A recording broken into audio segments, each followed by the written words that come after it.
Ang ating pong ebanghelyo mula po doon sa Aklat ni San Marcos, Kabanata 6 po, talata 7 hanggang 13, no? At sinabihan niya silang huwag magdala ng anumang para sa paglalakbay, kundi tungkod lamang. Alam niyo pa, meron po akong ikukwento na karanasan ng buhay. Minsan po may isa pong katutubo o native po at isang manlalakbay.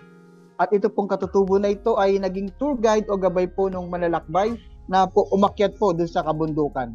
At habang sila po ay naglalakad, matagal po sila naglalakad-lakad, bigla po nagutom itong manlalakbay. Kaya naman, nagreklamo siya, umingi siya ng sa pagkain doon sa kanya pong tour guide.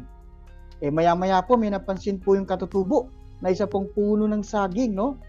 At kumuha lamang po siya ng sapat. At pagkatapos, binigyan niya po itong kasama niya na mga manlalakbay po. Pagkatapos, sila po umalis. Pero bigla pong nagtanong itong manlalakbay na ito sa katutubo ng wika, bakit mo kako hindi kinuha ang lahat ng buwig ng saging? Nang saging meron tayong makain sa daan. Sumagot naman yung katutubo. Sabi niya, dapat tayo mag-iwan dahil baka meron din katulad mo na manlalakbay ang baka magutom sa daan. Kaya't ang iba iniwan ko dyan. Sabi nga pa niya, hindi naman nagpapabaya yung nasa taas, sabay turo niya. No? Hindi daw nagpapabaya yung nasa taas, kaya iniwan niya iyon. Ang ating ebanghelyo po, natin pagdidalinglayan po ay ipinapaalala po sa atin ang patuloy na pagtitiwala sa Diyos. Sabi nga po ng kanta, umasa ka sa Diyos, ang mabuti ay gawin. Ang paggawa po ng mabuti ay hindi dahil gusto natin meron po ibabalik sa atin, no? Pero tandaan po natin, dahil ang ating pong sinusundan ay ang Diyos na mabuti o butihing Diyos. Alam niya ang ating pangangailangan at alam niya ang makabubuti para sa akin. Naalala ko po na ako po isang seminarista pa lamang po o bagong seminarista pa lamang po, no? Nung kami po pumasok, no? Binigyan po kami ng orientation at sinabi po doon sa orientation ay na we have to surrender everything that we have. Example po, cellphone, or laptop, or gadget, etc., etc. Dahil po ako nag-assign po ako ng trabaho, yung huli pong sahod ko, including the back pays, no? Ibinigay ko po lahat doon sa aking pinasukan na seminaryo. Tapos po, makalipas po ang linggo ilang araw, no? Nagkaroon po kami ang tinatawag po na 2 weeks or 1 month na day off po. Ito po yung papayagan po yung sa seminarista na pumasyal po, no? Makapunta po sa isang lugar just for a 1 day, no? Tapos bago kami umalis, pipila kami kasi bibigyan kami ng allowance. So habang nakapila po kami doon, I expecting something, no? Nasabi ko baka ako ibibigay sa akin yung ano. Pero yung tinanggap po yung binigay sa akin, lo and behold, tila baga hindi yun ang ine-expect ko po na halaga na pera na bibigay sa akin. Kung alam niyo po yung commercial na saan pupunta ang 20 pesos mo, yun po talaga yung binigay sa akin. Sabi ko, wow. Bigla ako napaisip, ang laki ng back pay ko, ang laki ng binigay ko, 20 pesos lang. Pero yun nga, after na ilang linggo, pagbalik namin sa seminaryo, bigla pong nagbigay po ng conference sa aming formator. At sinabi po niya doon sa amin na itong initial formation nyo na dapat meron kayong natututunan. No? Ibig sabihin, through this initial formation na unti-unti kaming tinuturuan na mag-detach sa mga bagay-bagay na meron kami. Especially the monetary o yung pera na meron kami o material na meron kami. Bakit? Upang sa gayon kami ay patuloy na umasa at patuloy na magtiwala sa Diyos. Yun po ang nais ituro sa amin sa initial formation na yan. Kaya po napakahalaga para sa amin ito. Kasi ang sabi ng formator namin, kailan pa namin kayo tuturuan na ma-detach yung pari na kayo o yung isa na kayong ganap na religious? So yun ang sabi niya sa amin, yung binigyan niya ng punto. Pero habang nasa initial formation ka ba, habang naglalakbay ka, dahan-dahan ka ng nagde-detach.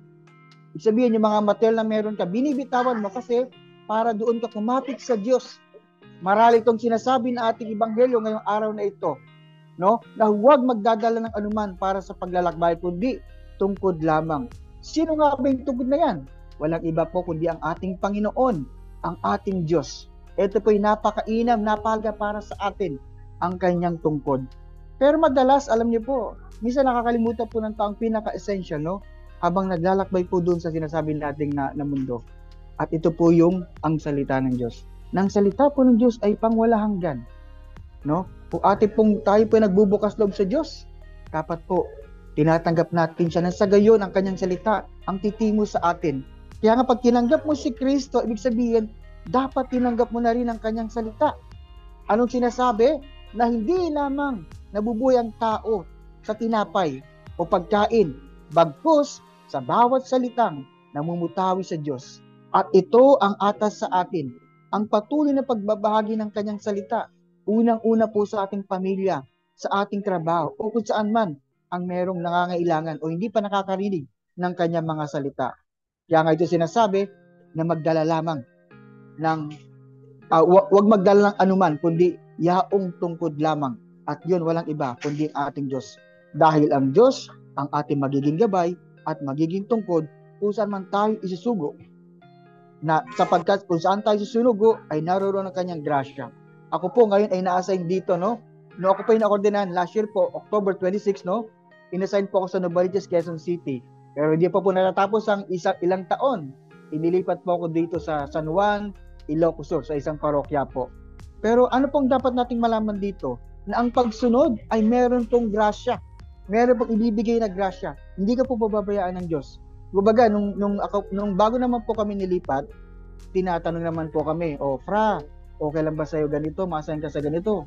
Hindi ko naman kasi sabihin sa kanila na, okay ba doon? Meron bang aircon doon? Okay ba yung wifi? Okay ba yung tulugan? Okay ba yung pagkain? Hindi.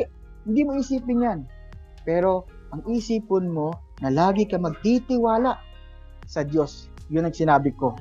Kaya nga, sa pagpapatuloy po natin ng pagninilay-nilay, 3 M lang pong iwan ko sa inyo, mga kapatid, no? At nawa tayo pong lahat na tumanggap, no? We are grateful, yung nga po isang salita ngayon nating gabi. Maging grateful tayo sapagkat tinanggap natin ang salita, tinanggap natin si Kristo. Na tayo pong lahat ay unang-una, magtiwala, maniwala, at patuloy ng manampalataya.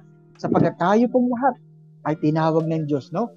Sana, kung nasa man tayo ngayon, yung mga grasya na meron tayo, ay kung kaya natin ibahagi unti-unti sa mga ating kapwa, sa ating katrabaho, ito ibahagi natin. Pero mainam na rin po ito ginagawa natin ngayon, na pagbabahagi ng kanyang salita, na ginagawa din po natin sa misa. From the liturgy of the word, we hear the word, and then from the liturgy of the Eucharist. Isang napakagandang mensahe para sa atin, na ang Diyos na ating sinasamba, no? Patuloy na binibigay ang kanyang katawan para sa atin. Nang sa gayon, tayo pong lahat ay mabuhay. Nanawa, katulad din po tayo sa unang binasa ko na kwento, hindi po tayo yung manlalakbay, kundi tayo po yung katutubo na iniisip po ang kapakanan ng mga ngailangan pa. So mga kapatid, yun lang po aking pagninilay ngayong araw na ito, ngayong gabing ito, at maraming salamat po sa inyong lahat.